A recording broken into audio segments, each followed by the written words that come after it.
നിങ്ങളുടെ വീട്ടിലും ഇതുപോലെ ക്രാക്ക് ഉണ്ടോ? Welcome to nature design dotting architecture. ട്രീസിന് റൂട്ട്സ് എത്ര ഇമ്പോർട്ടൻ്റ് ആണോ അത്ര ഇമ്പോർട്ടൻ്റ് ആണോ ഒരു ബിൽഡിങ്ങിന് അതിൻ്റെ ഫൗണ്ടേഷൻ അല്ലെങ്കിൽ അടിത്തറ. കാരണം ഒരു മരം വലുതോ ചെറുതോ ആവട്ടെ, അതിൻ്റെ വേരിന് എന്തെങ്കിലും ഡാമേജ് സംഭവിച്ചിട്ടുണ്ടെങ്കിൽ അത് കടപുഴകി വീഴും, നമുക്കറിയാം.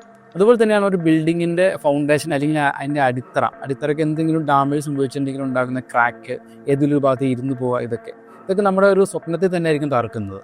നമ്മൾ ബിൽഡിംഗ് പണിയാൻ പോകുന്ന പ്ലോട്ടിൽ ആദ്യം തന്നെ ചെയ്യേണ്ടത് സോയിൽ ടെസ്റ്റ് ചെയ്യുക എന്നുള്ളതാണ്. ഈ സോയിൽ ടെസ്റ്റ് ചെയ്ത് കഴിഞ്ഞിട്ടുണ്ടെങ്കിൽ നമുക്ക് അവിടുത്തെ റിസൾട്ട് കിട്ടും, എത്രത്തോളം ആ ഒരു ഭൂമിക്ക് ഉറപ്പുണ്ട് നമുക്ക് റിസൾട്ട് കിട്ടും. അത് വെച്ചിട്ടായിരിക്കും നമ്മൾ ഫൗണ്ടേഷൻ ഡിസൈൻ ചെയ്യേണ്ടത്. ഇത് തീർച്ചയായിട്ടും നമ്മളൊരു സ്ട്രക്ചർ എഞ്ചിനീയർ കൺസ്ട്രക്ഷൻ വളരെ നിർബന്ധമാണ്. അപ്പോൾ ഒരു സ്ട്രക്ചർ എഞ്ചിനീയർ ആയിരിക്കും തീരുമാനിക്കാം നമുക്ക് ഏതൊക്കെ ഫൗണ്ടേഷൻ നമുക്ക് ഇവിടെ ചൂസ് ചെയ്യാം എന്നുള്ളത്.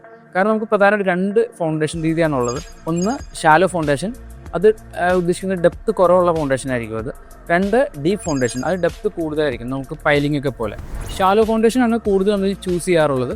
നമുക്ക് ഹൈ റൈസ് ബിൽഡിങ്ങിന് മാത്രമാണ് നമ്മൾ ആദ്യം പറഞ്ഞ ഡീപ്പ് ഫൗണ്ടേഷൻ്റെ ആവശ്യം വരുന്നുള്ളൂ. അപ്പോൾ ഈ ഷാലോ ഫൗണ്ടേഷൻ ഉദ്ദേശിക്കുന്നത് അതിലും ഒരു 3-4 മെത്തേഡിൽ നമുക്ക് ചെയ്യാൻ പറ്റും. ഒന്നാമത്തെ മെത്തേഡ് എന്ന് വെച്ചിട്ടുണ്ടെങ്കിൽ ഐസൊലേറ്റഡ് ഫൂട്ടിംഗ് ആണ്. അത് നമുക്ക് കോളം സ്ട്രക്ചറാണ് പ്രധാനമായിട്ട് നമ്മൾ പറയുന്നത്. ഫൂട്ടിംഗ് കോളം വെച്ച് നമുക്ക് കയറുന്ന രീതിയിലാണ്. അപ്പോൾ അതിൻ്റെ ലോഡ് നമുക്ക് ഓരോ കോളത്തിലായിരിക്കും അതിൻ്റെ ബിൽഡിങ്ങിൻ്റെ ലോഡ് വരുന്നത്. അടുത്ത മെത്തേഡ് വരുന്നത് വാൾ ഫൂട്ടിംഗ് ആണ്. ഇത് ലോഡ് ബിയറിംഗ് വാൾ എന്നാണ് പറയാറുള്ളത്.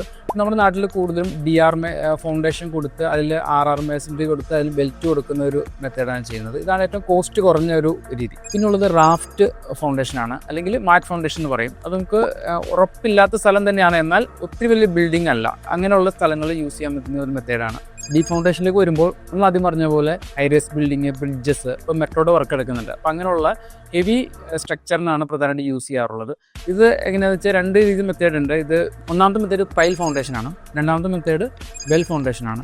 അപ്പോൾ ഇത് രണ്ടാണെങ്കിൽ തന്നെയും നമുക്ക് സർഫസിൽ നിന്ന് അടിയിലെ റോക്ക് വരെ അതിൻ്റെ ലോഡ് എത്തുന്ന രീതിയിലുള്ള ഒരു ഡെപ്തിലേക്കാണ് ഇതിൻ്റെ ഫൗണ്ടേഷൻ ഡിസൈൻ ചെയ്യാറുള്ളത്. അപ്പോൾ ശ്രദ്ധിക്കുക, ഫൗണ്ടേഷന് കാര്യമുണ്ട്.